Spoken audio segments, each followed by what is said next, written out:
Government ने कल एक सर्कुलर जारी किया और सर्कुलर में आगे कोई भी नई सरकारी पद बनाने पर रोक लगा दी है। मौजूदा जो खाली पद है उनको भरने पर रोक लगा दी है और इसके अलावा सलाहकार नियुक्त करने पर रोक है तथा किसी भी किस्म का रोजगार लोगों को देने पर एक तरह से रोक लगा दी है। ये सर्कुलर आपके सामने है जो भारत सरकार ने जारी किया है। दोनों तरफ अगर आप इसको देख लें तो ये बहुत ही गंभीर मामला है। 2005 से 2014 तक और 15 तक करीब 27 करोड़ लोगों को हम गरीबी की रेखा से निकाल के ले आए थे, ऊपर लेके आए थे, जिसमें मनरेगा वगैरह का की बहुत बड़ी भूमिका थी। ये संसद में हमारा बयान भी है और इसके अलावा ये उस समय के आंकड़े हैं जो संयुक्त राष्ट्र संघ ने जारी किए थे कि 2005 से 2015 के बीच में जो है 27 करोड़ लोग गरीबी की रेखा से ऊपर उठे हैं भारत में। आज अब ILO क्या कह रहा है, इंटरनेशनल ऑर्गेनाइजेशन, कि 40 करोड़ लोग गरीबी की रेखा के नीचे भारत में चले गए। क्यों? तो किया कराया चौपट हो गया। जो मनमोहन सिंह के नेतृत्व में कांग्रेस की सरकार ने किया था, जितने लोगों को गरीबी की रेखा के ऊपर लाए थे वो सब नीचे चले गए। तो ये बेहद चिंता का विषय है। सरकार का जो नया फरमान है, नया आदेश है, कांग्रेस पार्टी मांग करती है कि इसको तत्काल वापस लेना चाहिए।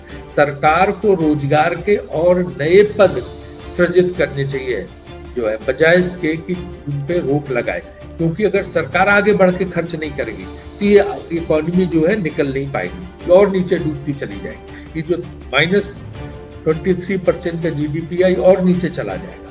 तो इसलिए बहुत जरूरी है, हम मांग करते हैं कि सरकार को ये जो प्रतिबंध लगाया है इसको रोके और पद सृजित करे, ज्यादा से ज्यादा लोगों को नौकरी दे और दूसरे क्षेत्रों में तमाम ऐसे सेक्टर हैं जिनका बहुत बुरा हाल है, उन सेक्टर्स को मदद करके वहां नौकरियां ज्यादा से ज्यादा लोगों को दिलवाएं।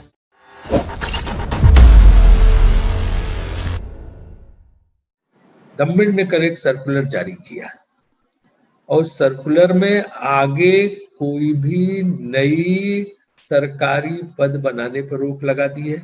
मौजूदा जो खाली पद है उनको भरने पर रोक लगा दी है और इसके अलावा सलाहकार नियुक्त करने पर रोक है तथा किसी भी किस्म का रोजगार लोगों को देने पर एक तरह से रोक लगा दी है। ये सर्कुलर आपके सामने है जो भारत सरकार ने जारी किया है। दोनों तरफ अगर आप इसको देख लें तो ये बहुत ही गंभीर मामला है। आज देश की आर्थिक स्थिति बहुत ही बुरी हालत में, 45 साल में पहली बार GDP में इतनी गिरावट हुई है। इस संकट से, मैं तो इसे आर्थिक संकट कहूंगा, घनघोर आर्थिक संकट, इससे उबरने के लिए सरकार को एक कदम आगे बढ़ के आना चाहिए था, जैसे दुनिया के बाकी देश कर रहे हैं जहां लॉकडाउन लागू हुआ है, कि वो हर तरह से रोजगार बचाए रखने के लिए प्रयास कर रहे हैं। लोगों के प्राइवेट कंपनियों तक में सरकार तनख्वाहें भेज रही है ताकि लोगों को दी जा सके और लोग नौकरी से न निकाले जाए।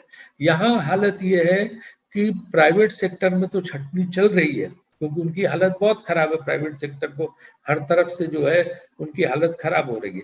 अब सरकार ने भी अपनी नौकरियों पर रोक लगा दी है, तो इस तरह से युवा जाएगा कहाँ से? 2.5% की दर से इस देश का युवा बढ़ रहा है हर साल। इसको कहाँ नौकरियां मिलेंगी? लोगों को कहाँ नौकरियां मिलेंगी?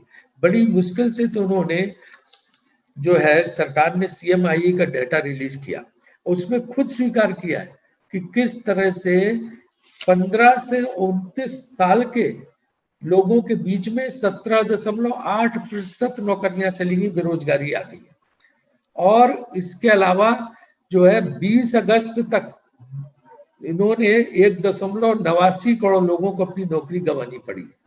ये तो आंकड़े सिर्फ जो है इनकी सरकारी एजेंसी ने दिए और कहाँ 2 करोड़ नौकरी का वादा किया गया था हर साल 2014 के चुनाव के पहले, और 2 करोड़ नौकरी जाना तो दूर, अब तो ये संख्या मेरे ख्याल से आंकड़ा 2 करोड़ होगा। 2 करोड़ नौकरी जा रही है हर साल। ये नया रिकॉर्ड ही सरकार कायम कर रही है कि बजाय इसके कि 2 करोड़ नौकरी हर साल देने के जो वादा किया था, 2 करोड़ नौकरी हर साल लोगों की जा रही है। त्राई त्राई बची हुई है। प्राइवेट सेक्टर हो, पब्लिक सेक्टर हो, सब तरफ एक बुरा हाल है। इस हालत में मेरी समझ में नहीं आ रहा है कि ये सरकार ने ऐसा सर्कुलर क्यों जारी किया है कि जिसमें जो है सारी जो किसी भी किस्म की पोस्ट, सरकारी पोस्ट क्रिएट करने पे मना कर दिया गया सारी विभागों को, और जो है जो मौजूदा खाली पोस्ट है उनको भी भरने पे मना कर दिया गया।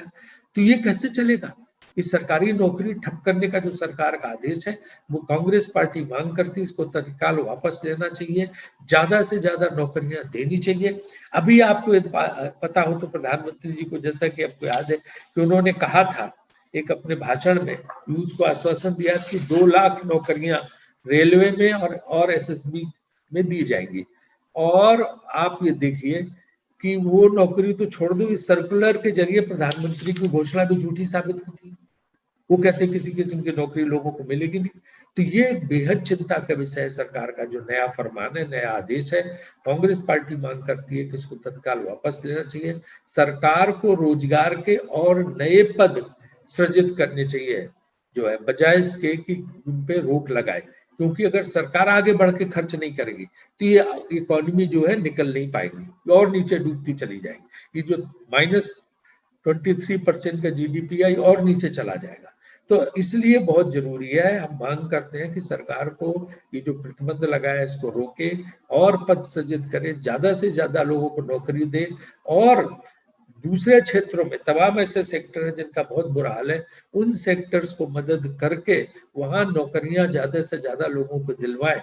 क्योंकि अगर एक, जैसा कि अभी प्रणव ने भी बोला कि 12-13 करोड़ लोगों की नौकरियां जा चुकी हैं, जब सरकार ही मान रही कितनी नौकरियां चली गई। और आईएलओ का डाटा भी है कि 48 लाख डेली वेजेस जो है, जो लोग दिहाड़ी मजदूर हैं, 48 लाख उनकी नौकरियां चल, मतलब उनका काम चला गया।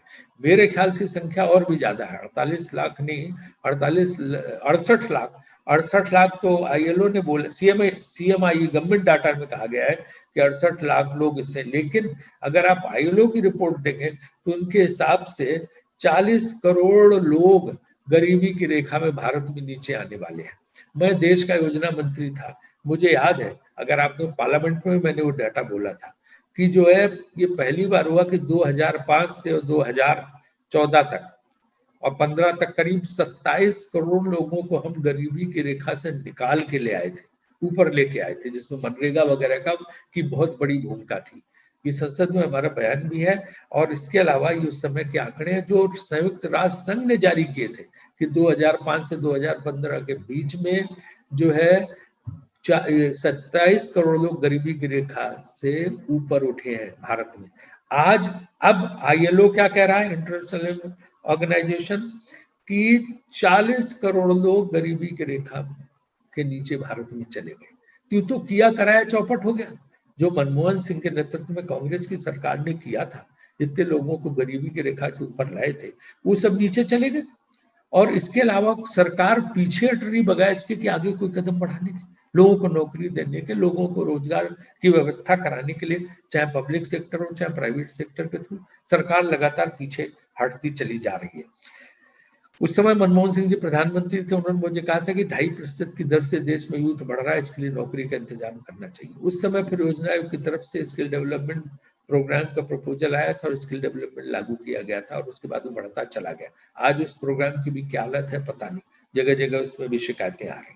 इसलिए हमारा सरकार से आग्रह है कि हाथ पर हाथ धर के बैठने से काम नहीं चलेगा, सरकारी दफ्तरों में ताला लगाने से काम नहीं चलेगा कि आप नौकरी नहीं देंगे सरकार पीछे हट जाएगी। तो ये बहुत बड़ी समस्या देश में पैदा होने वाली। फिर इसी सर्कुलर में अगर आप देखें तो उन्होंने छोटे छोटे जो है चीजों पर रोक लगाई, इतने कागज का इस्तेमाल मत करो, इतना जो है फाउंडेशन डे विभाग अपना ना बनाए, है कोई जो है कंसल्टेंट मत रखो। इन सब चीजों से, ये छोटे छोटे खर्चे बचाने से जो हजारों रुपए, एक फाउंडेशन डे पे किसी विभाग का कितना खर्च होगा, कुछ हजार खर्च होता होगा, 1 लाख रुपए, पर उससे नहीं होने वाला। आप जो बेफिजूल के हजारों करोड़ के प्रोजेक्ट्स हैं उनको रिव्यू करिए, उनको रिव्यू करने से काम चलेगा। जो बेफिजूल के प्रोजेक्ट्स आपने सिर्फ अपनी पब्लिसिटी के लिए घोषित किए हुए हैं उनको रिव्यू करिए, उनको रोकिए, उनमें बचाई, बजाय इसके कि कहीं आपने 10,000 रुपए बचा लिया, कहीं 50,000 रुपए बचा लिया, कहीं 1 लाख रुपए बचा। इसलिए सर्कुलर जो है जो जारी हुआ है ये बेहद जो है मुझे लगता है जन विरोधी सर्कुलर है। कांग्रेस पार्टी सर्कुलर को तत्काल वापस लेने, नए रोजगार के पद सृजित करने, ज्यादा से ज्यादा लोगों को रोजगार देने, और इसके अलावा जो है दूसरे सेक्टर्स के लिए सरकार को आगे बढ़ के मदद देने का ही अपील करती है। आज राहुल जी ने भी अपने ट्वीट में इस बात को बिल्कुल स्पष्ट किया है कि ये सरकार बजाय इसके कि लोगों को रोजगार दे, लोगों का रोजगार छीन रही है। तो हम आपसे के माध्यम से सरकार से निवेदन करते हैं कि तत्काल सर्कुलर को वापस दिया जाए, जो खाली पद पड़े हैं सरकार में तत्काल भरे जाएं और इसके अलावा नए पद सृजित किए जाएं ताकि ज्यादा से ज्यादा लोगों को रोजगार दिया जा सके। एक प्रोजेक्ट नहीं, वो तो कांग्रेस पार्टी पहले से मांग उसकी कर रही है, और भी तमाम ऐसे प्रोजेक्ट हैं जो सरकार कर रही है जिनमें जो है हजारों लाखों करोड़ लग रहा है। जैसे बुलेट ट्रेन वाला भी सुना, अब रिव्यू कर रही है सरकार, है ना। तो ऐसे तमाम प्रोजेक्ट्स हैं जो सिर्फ पब्लिसिटी के लिए किए गए थे ताकि उनका नाम हो। तो उन चीजों पर विराम लगाना चाहिए और तत्काल प्रभाव से लोगों को जो है नौकरी देने का काम करना चाहिए।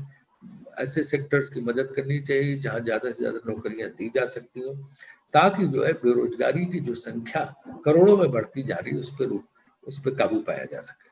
देखिए, हम सब इसकी आशा करते हैं कि इसका कोई हल निकले, बातचीत के जरिए हल निकले। लेकिन आप ये देखिए ना कि उसी के साथ साथ फॉरेन सेक्रेटरी का बयान क्या आ रहा है। वो कह रहा है कि 62 से ज्यादा स्थिति खराब 1962 से आगे भारत चीन सीमा पे भारी तनाव है।